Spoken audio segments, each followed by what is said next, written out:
नमस्कार दोस्तों। ये अर्थ है और इस अर्थ को अगर हम फ्लैट करके देखें तो ये 29% लैंड मासेस हैं और रेस्ट ये जो वाटर की बॉडीज हैं वो 71% है। इस 71% में 68.5% वाटर जो है ओशियन और सी में ही कंटेन होता है। तो आज का हमारा वीडियो प्राइमरीली ओशियन और सी पर होगा, जहां पर हम डिफरेंट ओशियन के नेम्स, ओशियन और सी के डिफरेंस, साथ ही साथ डिफरेंट सीज, इंपॉर्टेंट सीज, उनके कैरेक्टर, नाम, उनकी लोकेशन के बारे में जानेंगे। जो 2.5% और बच जाता है, ये वाटर हम माउंटेन्स के रूप में, river, lakes, underground water, atmospheric water, या फिर हमारे अंदर जो वाटर होता है, हमारे बॉडीज के अंदर जो वाटर होता है, ये सब मिलके 2.5% होते हैं। चूंकि ये वीडियो ओशियन और सी पे कवर करेगा तो थोड़ा लंबा हो जाएगा, इसीलिए हम अपने अगले वीडियो में सी के डिफरेंट फॉर्म्स, जो कि गल्फ होते हैं या बे होते हैं, चैनल होता है, स्ट्रेट होता है या कैनल होता है, हम इनके लोकेशन, उनके बीच के डिफरेंसेस को समझेंगे अपने अगले वीडियो में। और मेरे लास्ट वीडियो में मैं आपको लेक, रिवर के अलग अलग टाइप्स, लेक के अलग अलग टाइप, उनकी डेप्थ और इंपॉर्टेंट लेक्स वगैरह को समझाएंगे। इन तीनों वीडियो को अगर आप कंपाइल तरीके से देखेंगे तो आप किसी भी तरीके के कॉम्पिटिटिव एग्जाम्स के मल्टीपल चॉइस क्वेश्चंस या सब्जेक्टिव क्वेश्चंस को आप सक्सेसफुली आंसर कर पाएंगे। तो हम पहुंचते हैं अपने सबसे पहले वीडियो में ओशियन और सी के बारे में। चलिए दोस्तों, तो हम उठाते हैं इस पॉइंटर को और शुरू करते हैं अपनी ओशियन की जर्नी पे। सबसे पहले ये सबसे लार्जेस्ट ओशियन है और डीपेस्ट भी है, इसका नाम है पैसिफिक ओशन। चूंकि अर्थ राउंड है तो पैसिफिक ओशन यहां भी रहेगा। इसकी शेप की बात करें तो ये कुछ ट्रायंगल बनाता है। चूंकि ये ओशन एक ही प्लेट पर है, इसलिए काफी शांत ओशन माना जाता है और इसलिए इसका नाम पैसिफिक रखा गया है। इसकी जो 4300 मीटर की डेप्थ है लगभग एवरेज, और 165 मिलियन स्क्वायर किलोमीटर इसकी एरिया है। ये जो देख रहे हैं इसे हम रिंग ऑफ फायर के नाम से भी जानते हैं। इसे रिंग ऑफ फायर इसलिए बोलते हैं कि वर्ल्ड की 75% वॉल्केनिक इरप्शंस इन्हीं एरियाज में होती हैं। इसका जो डीपेस्ट पॉइंट है वो यहां पर है, जिसे हम मैरियाना ट्रेंच या चैलेंजर ट्रेंच के नाम से भी जानते हैं। ये जो है वो ग्रेट बैरियर रीफ है। यहां के जो एक्वेटिक छोटे छोटे जीव हैं वो कैल्शियम कार्बोनेट रिलीज करते करते यहां पर बहुत ही रंग बिरंगी दीवारें बनाए हैं, और ये दीवारें जो हैं वहां के छोटे छोटे एक्वेटिक एनिमल्स के रहने की जगह है। इसे ही हम कोरल रीफ के नाम से जानते हैं। एक और स्पेशल चीज है, वो है यहाँ की इस पॉइंट पर इसे हम नेमो पॉइंट या लोनली प्लेस के नाम से जानते हैं। ऐसा इसलिए क्योंकि ये एक ऐसी जगह है जहां से नियरेस्ट जो लैंड है वो लगभग 2-2.5 किलोमीटर की दूरी पर है। और अब हम पहुंचते हैं अटलांटिक ओशन में। ये एस शेप का है और इसका एरिया 107 मिलियन स्क्वायर किलोमीटर है। इसकी एवरेज डेप्थ जो है 3600 मीटर के आसपास है। इस ओशियन का सबसे डीपेस्ट पॉइंट यहां पर है, जिसे हम प्यूर्टो रिको के नाम से जानते हैं। ये वही एरिया है जहां के बारे में हमने कहानी सुनी होगी कि काफी मिस्टीरियस तरीके से शिप्स और एयरक्राफ्ट जो है गायब हो जाते हैं, जिसे हम बरमूडा ट्रायंगल के नाम से जानते हैं। ये देखिए, ये बरमूडा ट्रायंगल है। यहां पर एक अनोखा सी है जिसका नाम सरगासो सी है। सरगासो एक तरह का मोटा घास होता है, जो घास यहां पर हमेशा रहता है। इसके बारे में हम चर्चा थोड़ा आगे करेंगे। तीसरा जो ओशन डीपेस्ट और लार्जेस्ट ओशन है वो है इंडियन ओशन। अगर इसके शेप की बात करें तो ये देखिए, एम शेप से इसका शेप है, और इसकी जो डीपेस्ट पॉइंट है वो सुंडा में है, जो कि इंडोनेशिया, जावा, सुमात्रा के आसपास है। जो चौथा लार्जेस्ट और डीपेस्ट ओशन है वो है आर्कटिक ओशन। मटेरियल के लिए काफी इंपॉर्टेंट नहीं है। और ये जो पांचवा ओशन है वो अंटार्कटिक ओशन है। ये हमेशा स्नो से कवर होता है, इस अवेलेबल है, और साइंटिस्ट इस जगह को काफी अच्छे तरह से अभी एक्सप्लोर कर रहे हैं। इन सारी चीजों में एक चीज मैं बताना जरूरी समझूंगा कि कुछ दिन पहले सोशल मीडिया पे एक वीडियो वायरल हुई थी जहां पर यह बताया गया था कि कुछ 100-200 किलोमीटर की दूरी पर अटलांटिक ओशन का पानी अलास्का से निकले हुए पानी से मीट तो करता है लेकिन मिक्स नहीं करता है। यह दावा गलत था और ऐसा ही दावा एक कैप हॉर्न इस जगह का नाम है उसके बारे में बताया गया था। हालांकि इसमें कोई दो राय नहीं है कि अटलांटिक ओशन ये वाला पार्ट और पैसिफिक ओशन ये वाला पार्ट ये दोनों इस जगह पर मिलते हैं और चूंकि इन दोनों पानियों के बीच में जो डिफरेंस है कैरेक्टर का वो काफी ज्यादा है, इसलिए ये एरिया काफी टर्बुलेंट रहा है। जब तक पैनामा कैनाल की ओपनिंग नहीं हुई थी तब तक यूनाइटेड स्टेट्स के वेस्टर्न साइड में जो स्टेट्स थे अगर उन्हें ईस्टर्न साइड के स्टेट्स में जाना होता था तो इस रूट को वो लेते थे और जो काफी लंबा और काफी डेंजरस रूट हो जाता था। लेकिन पैनामा कैनाल के खुलने के बाद से अब यहां से यहां की डिस्टेंस सेफ भी हो गई है और काफी कम समय भी लगता है। दोस्तों तो ये थी पूरी ओशन की कहानी। अब हम आगे बढ़ते हैं, सी एक्सप्लेन करते हैं। देखिए दोस्त, ये है coastal lines, coastal lines, coastal lines. Ocean एक लार्ज बॉडी ऑफ मास होते हैं जबकि सी एक रिलेटिवली स्मॉलर बॉडी मास होता है वाटर का, हालांकि ये भी लार्ज बॉडी मास ही होता है। तो आखिर इन दोनों के बीच के क्या डिफरेंसेस हैं जिन्हें हम एग्जामिनेशन में लिख सकते हैं या अपने दिमाग में इमेज बना सकते हैं। देखिए दोस्त, चूंकि ये कोस्ट के बगल में होंगे तो सी की डेप्थ ओशियन से कम होगी। दूसरी चीज, चूंकि जितने भी रिवर्स हैं वो सब अपने मिनरल्स को कैरी करते हैं और सी में डिपॉजिट करते हैं और सोडियम क्लोराइड उसमें से सबसे इंपॉर्टेंट मिनरल है जो कि पानी को नमकीन बनाता है।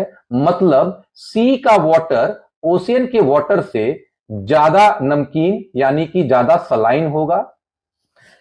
सी की डेप्थ जो होगी ओशियन की डेप्थ की अपेक्षा कम होगी। ओशियन में चूंकि डेप्थ भी ज्यादा होगी और ओशियन जो है कोस्ट से दूर होगा, इसलिए ओशन का टेम्परेचर कम होगा और सी का टेम्परेचर ज्यादा होगा। ओशियन का टेम्परेचर कम होने की एक और वजह है कि ओशियन में जो सन की रेज हैं वो मात्र 1 किलोमीटर तक की डेप्थ को पेनेट्रेट कर पाते हैं। सी और ओशियन के आखिरी डिफरेंस को हम जरा इमेजिनरी लाइन से समझते हैं। अब ये इमेजिनरी लाइन क्या होती है? हमने कोई भी शब्द बोला तो उसका एक इमेज बनना चाहिए आपके दिमाग में। फ्रिज, दिमाग में एक इमेज बना। टीवी, दिमाग में एक इमेज बना। मेडिटेरेनियन सी, दिमाग में एक इमेज बना। ये इस जगह की बात हो रही है। लेकिन अगर हमने बोला बाल्टिक सी, अब हम ढूंढ रहे हैं, यहां है, यहां है, यहां है, यहां है, लेकिन अगर हमने देखा नहीं यही बाल्टिक सी है, मतलब एक इमेज बना। मतलब पढ़ाई करने के दौरान जो भी शब्द बोले गए हैं उसका एक इमेज बनना चाहिए। अगर बन गया मतलब आप सही हैं, नहीं बना मतलब आप सही नहीं है। अब इसी इमेज से हम सी और ओशियन के डिफरेंस को समझने की कोशिश करते हैं। चलिए, अगर हम यहां पे ट्रेवल कर रहे हैं तो ना तो हमें ये लैंड, ना तो ये लैंड, ना तो ये लैंड दिखेगी। मतलब हम उस पार्ट में हैं जहां पे हमें कोई लैंड दिख नहीं रहा है, मतलब हम ओशियन में हैं। लेकिन अगर हम यहां ट्रेवल कर रहे हैं, यहां ट्रेवल कर रहे हैं, यहां ट्रेवल कर रहे हैं, यहां ट्रेवल कर रहे हैं, यहां ट्रेवल कर रहे हैं, मतलब हमको कोई ना कोई लैंड दिखाई देगा। तो ओशियन और सी के बीच का सबसे बड़ा डिफरेंस यही है। मतलब जब हम ओशियन में ट्रेवल करते रहेंगे तो हमें कोई लैंड दिखाई नहीं देगा, लेकिन जब हम सी में ट्रेवल करते रहेंगे तो कोई ना कोई लैंड हमको दिखाई देता रहेगा। मोटा मोटी हमने सी और ओशियन के डिफरेंस को अच्छे से समझ लिया है। तो अब हमारी बारी है डिफरेंट सी के नाम, प्लेसेस और उनके कैरेक्टर को समझना। इसको समझने के लिए हम सबसे पहले रैंडमली 5 सी की बात करेंगे जो डीपेस्ट से लेस डीपर की तरफ होते हैं। ये है कैरिबियन सी, जो कि सबसे डीपेस्ट सी माना जाता है। इस सी की डेप्थ 7,800 मीटर तक की है। जो दूसरा सी है, इसे हम मेडिटेरियन सी बोलते हैं, क्योंकि ये अर्थ के लगभग मिड पार्ट में है। और इस मेडिटेरियन सी में, जैसे कि ये एड्रियाटिक सी है, ये सी ऑफ मरमरा है, इसमें भी डिफरेंट सी है। तो लगभग ये जो पार्ट है, इसे हम मेडिटेरियन सी बोलते हैं। ये काफी इंपॉर्टेंट है, चूंकि ये यूरोप, अफ्रीका और एशिया तीनों के बीच का बहुत ही बड़ा मैरीटाइम रूट है। साथ ही साथ इस जगह से भी ये सुएज कैनाल के थ्रू एंट्री लेता है, और जो भी ईस्ट की कंट्रीज हैं वो लगभग इधर से ही अपने सी रूट को लेती हैं। जो तीसरी इंपॉर्टेंट सी है वो है, ये है कैस्पियन सी। कैस्पियन सी को हम लेक भी बोलते हैं, या फिर सबसे बड़ा लेक। अगर हम लेक और सी के डेफिनेशन को देखें तो लेक वो वाटर बॉडी होता है जो चारों तरफ से लैंड से लॉक होता है, और ये चारों तरफ से लैंड से लॉक है।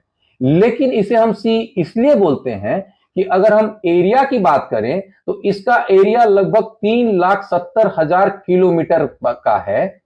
और जबकि दुनिया की जो सबसे बड़ी लेक है, जो कि इधर है, लेक मिशिगन और लेक हुरून, दोनों कंबाइन होकर भी 1,17,000 18,000 स्क्वायर किलोमीटर का एरिया है। तो चूंकि इसका एरिया भी बड़ा है और इसकी डेप्थ जो है वो लगभग 1100 मीटर के आसपास है, इसीलिए हमने इसे लेक के बदले में कैस्पियन सी बोलना शुरू किया। यूजुअली जो लेक्स होती हैं उनकी डेप्थ 300-400 मीटर से ऊपर नहीं होती हैं। 1-2 किलोमीटर की डेप्थ वाली लेक्स जो हैं वो एक्सेप्शनल हैं, और अपनी गिनती में मुश्किल से 4-5 ही हैं। ये जो वाटर बॉडी देख रहे हैं, इसका नाम ब्लैक सी है। दिखने में ये भी लेक की तरह है, लेकिन आप कंफ्यूज मत होइएगा। यहां पर एक स्ट्रेट है जिसे बॉस्फोरस स्ट्रेट जानते हैं, और ये इस स्ट्रेट के थ्रू सी ऑफ मरमरा में जुड़ा हुआ है। मतलब ये कंप्लीटली लैंड लॉक नहीं है। इसकी जो डेप्थ है ये लगभग 2,200 मीटर। ब्लैक सी को हम ब्लैक सी इसलिए बोलते हैं कि यहां पर 150 मीटर की डेप्थ पर काफी शिप्स के पार्ट्स, काफी मैटर्स जो हैं वो ब्लैक स्लज बना चुके हैं। दूसरा कारण यह है कि टर्क के लोग जो हैं साउथ को व्हाइट और नॉर्थ को ब्लैक बोलते थे, इसलिए भी इसका नाम ब्लैक सी पड़ गया। इसके बाद एक इंपॉर्टेंट सी है जो यहां पर आपको दिख नहीं रहा होगा, मैप को डायल है, इन दोनों के बीच में एक सी है। इसका नाम हम डेड सी के नाम से जानते हैं। इसे हम डेड सी इसलिए बोलते हैं कि यहां पर पानी में नमक की मात्रा बहुत ज्यादा है। लगभग जो भी ओशियन और सी हैं वहां पर 3.5% सैलिनिटी होती है, लेकिन यहां पर सैलिनिटी 35% के आसपास है, जिसकी वजह से हम अगर इस सी में तैरना न भी जानते हो तो हम यहां पर फ्लोट कर सकते हैं। आगे बढ़ते हैं, हम पहुंचते हैं इस सी पर। इसे हम साउथ चाइना सी के नाम से जानते हैं, और इसकी डेप्थ लगभग 5,000 मीटर की है। एक बड़ा ही इंपॉर्टेंट सी है जो यहां पर, या फिर आप ऐसे देख सकते हैं, ईस्ट कोस्ट पर है। इसे हम बेरिंग सी बोलते हैं, जो कि अलास्का और रसिया को सेपरेट करता है। इसकी डेप्थ 4,800 मीटर की है। एक सी और जो काफी इंपॉर्टेंट है वो है तस्मान सी। ये सी की डेप्थ जो है लगभग 5,200 मीटर की है। यहां पर एक सी है, जापान है ये। यहां पर जो सी है इसे हम सी ऑफ जापान बोलते हैं, और इसकी डेप्थ लगभग 3,800 मीटर की है। अब हम सी को हम जरा एक सिलसिलेवार तरीके से देखने की कोशिश करते हैं। यहां पर अरेबियन सी है, क्योंकि यहां पे अरब कंट्रीज हैं। यहां पर अंडमान सी है, क्योंकि ये अंडमान के आइलैंड्स हैं। यहां पर जावा सी है। आगे बढ़ते हैं, यहां पर हमने देखा साउथ चाइना सी।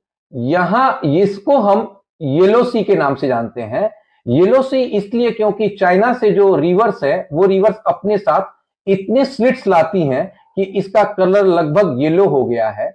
थोड़ा आगे बढ़ते हैं तो ये है सी ऑफ ओसोक, ठीक है। यहां पर बढ़ते हैं तो यहां पर है साइबेरियन सी, ठीक है। तो हमने लगभग ईस्ट की सारी सी को कवर कर लिया।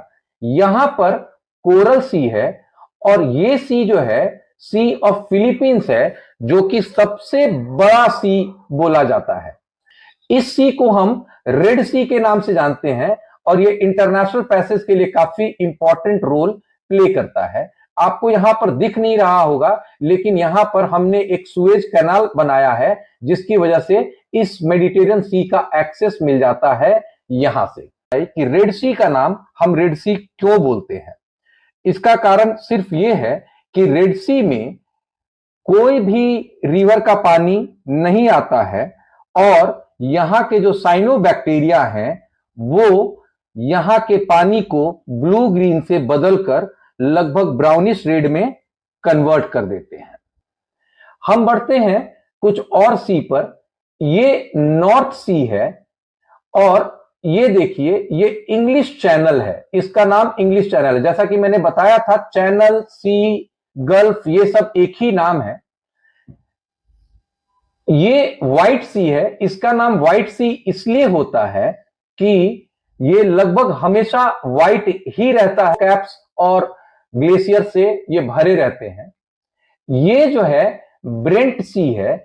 इस सी पर यूनाइटेड किंगडम और रशिया ने 1956 में एक ट्रीटी की थी, जो ट्रीटी अभी रशिया शायद भंग करने के चक्कर में पड़ा हुआ है।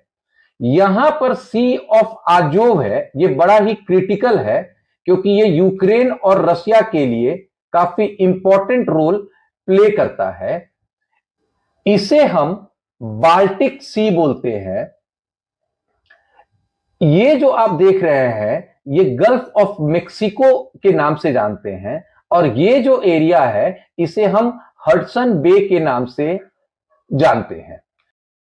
ये है सरगासो सी, जिसकी जिक्र हमने पहले की थी। ये एक अनोखा सी है जिसके चारों तरफ कोई भी कोस्ट लाइन नहीं है, और सरगासो जो ग्रासेस हैं वही इसके कोस्ट का रूप लेते हैं। एक दो सी और हम देख लेते हैं। यहां पर है लेब्राडोर सी, और ये है नॉर्वे। यहां पे है नॉर्वेयन सी। हालांकि ये बहुत ज्यादा इंपॉर्टेंस नहीं रखते हैं। दो तीन चीजें मैं बता दूं जो एग्जामिनेशन में हमेशा पूछे जाते हैं। जैसे मेडिटेरियन सी, तीन चार ऑप्शन दे दिए जाएंगे कि किन किन कंट्रीज से जुड़ा हुआ है, या यहां के किसी कंट्री का नाम ले लेंगे किस कंट्री से नहीं जुड़ा हुआ है।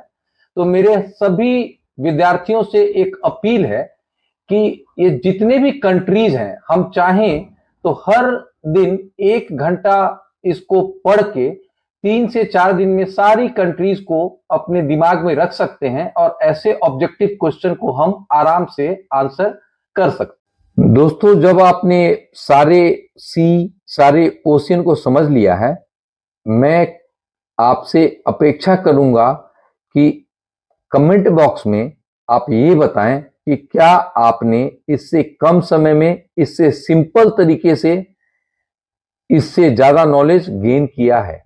अगर किया है तो मैं अपने वीडियो को इंप्रूव करने की कोशिश करूंगा, और अगर नहीं किया है मैंने, तो आप इन वीडियो को देखिए।